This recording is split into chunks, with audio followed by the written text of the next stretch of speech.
Estamos en Ciudad Viva y es un placer, de verdad. Lo que aproveché este corte para hablar de la vida, porque uno tiene como la esperanza siempre de que esto suceda, pero en el caso de la entrevista de hoy con Pablo López, doctor en educación, coordinador del programa de Género, Sexualidad y Salud Reproductiva del Instituto de Psicología de la Salud de Facultad de Psicología de la UDELAR, es como mucho más latente, porque estamos hablando de los adolescentes, de la sexualidad y de lo que tiene que ver el manejo de las redes de ellos con esta temática.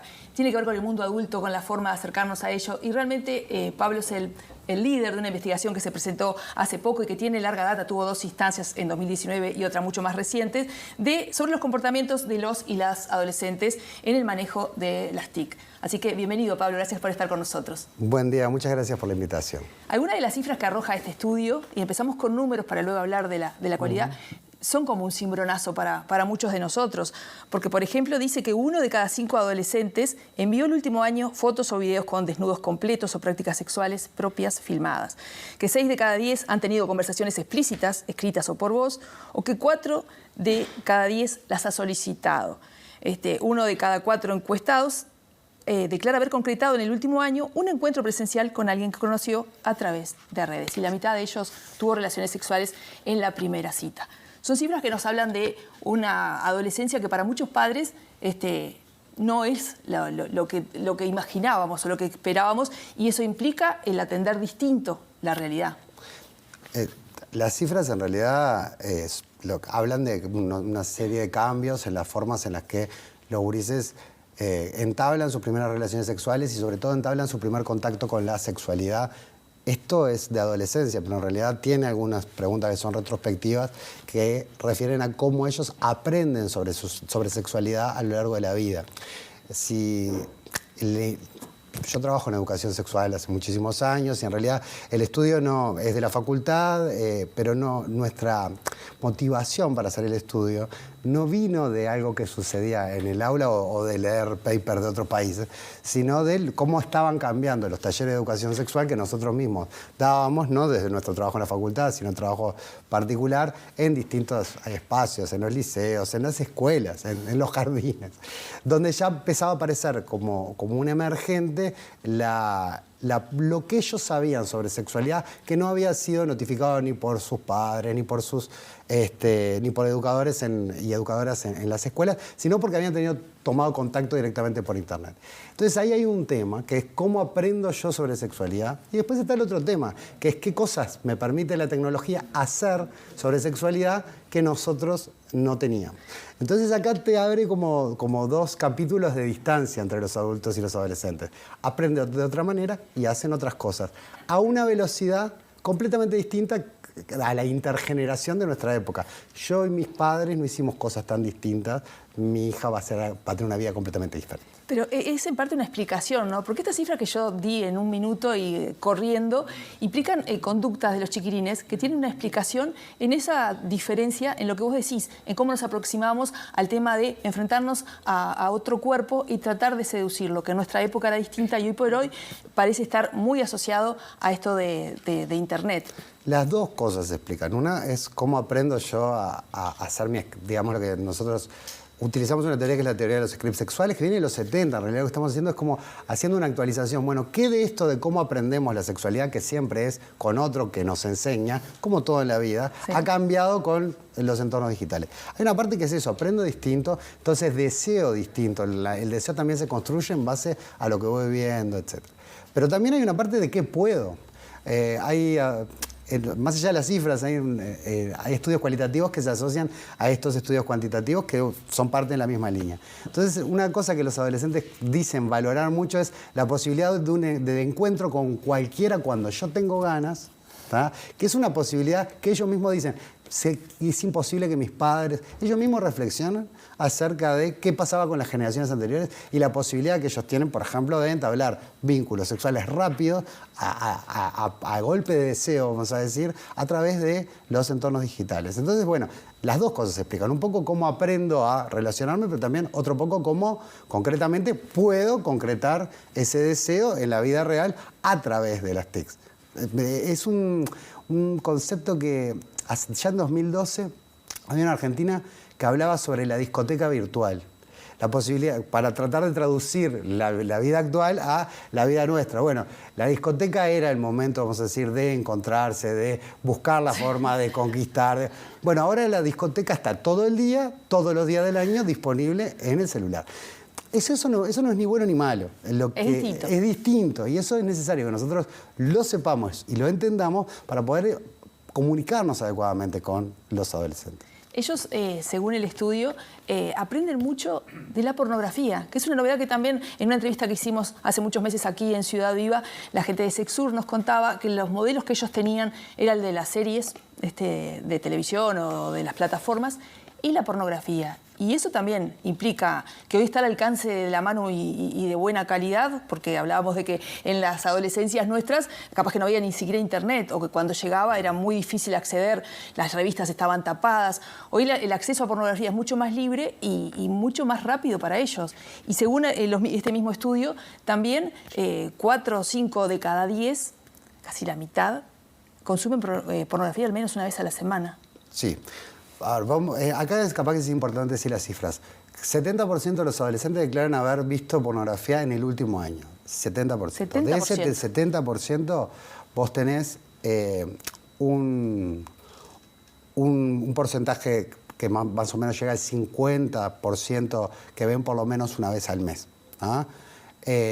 A eso además tenés que agregarle que de ese 70%, el 80% vieron pornografía antes de los 14 años por primera vez. Y que básicamente, si bien hay una diferencia grande entre varones y mujeres, la diferencia está entre lo muy frecuente y lo poco frecuente. Es decir, los adolescentes, varones y mujeres, ambos ven pornografía, por lo menos en el último año han visto, bastante parejo. La frecuencia con la que ven los varones es bastante más alta que la que ven las mujeres. Eso es una realidad. Hay una cuestión que tiene que ver con esto de cambio de época. Hay una cosa, de hecho yo cuando empecé a trabajar y trabajaba también vinculado a cuestiones de abuso sexual, nosotros estábamos todos muy claros, los que trabajamos en ese tema, que la exposición de niños a pornografía era violencia sexual. Todos lo teníamos claro. Y de hecho está penado, no se puede distribuir ni venderle a un niño pornografía. No estoy hablando de hacer pornografía con niños, no estoy hablando de pornografía infantil, sino de la distribución de pornografía común a un niño. ¿Ah? Exponerlo. No se le podía mostrar.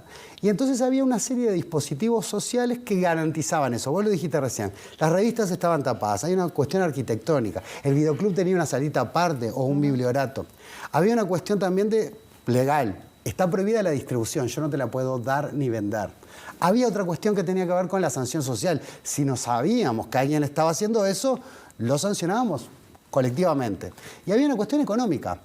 Tenías que tener plata para comprar la revista. Entonces el acceso a la pornografía, sobre todo en varones, en la socialización de los 80, los 90 y principios de 2000, se daba a través de la facilitación entre pares, ¿tá?, de algún material que se consiguiera. Una cuestión en un punto marginal y seguro después de los 14, 15 años.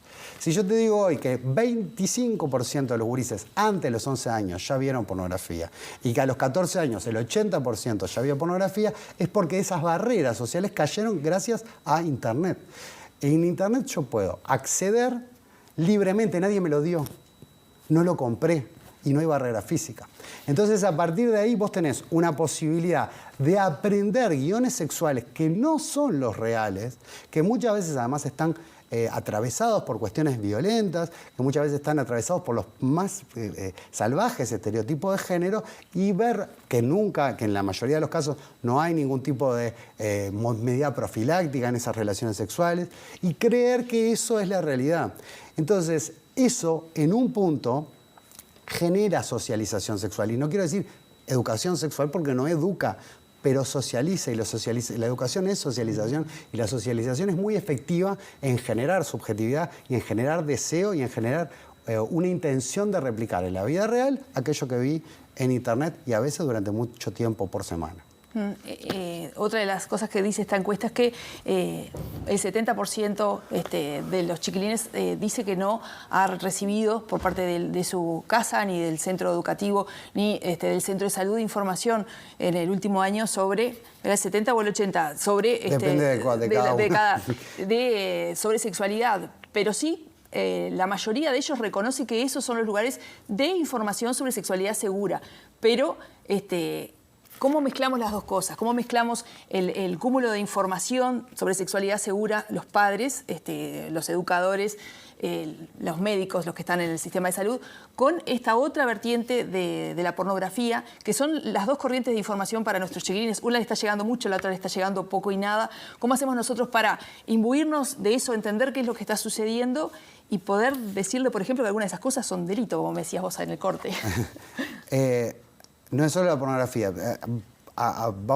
El objetivo de la investigación es ver cómo se socializan los gurises, y de hecho la financia en un primer momento, la financia el Fondo de Población de Naciones Unidas, que ha estado permanentemente comprometido con estos temas, la financió últimamente UNESCO, y la financió la Agencia Nacional de Innovación e Investigación para actualizar los contenidos de educación sexual. ¿Cuál era la hipótesis? Bueno, la socialización sexual de los gurises está muy lejos de los contenidos de educación sexual que en este momento estamos dando. Y no lo decía como crítica, lo decía, me pasa a mí en los talleres, no era, oh, qué horrible, no, es que hay algo de acá que nos estamos perdiendo.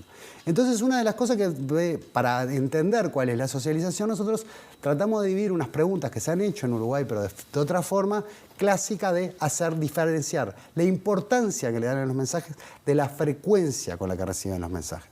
La pregunta no es de dónde recibís vos información, sino es, ves toda esta serie de actores, ¿cuáles son los que te importan más cuando te hablan? Y después, ¿con qué frecuencia te hablan? Son dos preguntas, de hecho son 4 preguntas porque se van, son en cascada. Entonces, cuando uno mira la importancia, los padres están primero, padres, familias me refiero, referentes adultos. Primeros, y los centros de salud segundos y los centros educativos terceros, lejos. Muy lejos están primero. Ahora, cuando uno mira la frecuencia, la gráfica, digamos, se invierte, el orden de la gráfica se invierte. Y están básicamente últimos los centros educativos, penúltimos los padres. Los mensajes no se los entregan, aunque ellos los valoran, los están pidiendo. Entienden que son importantes.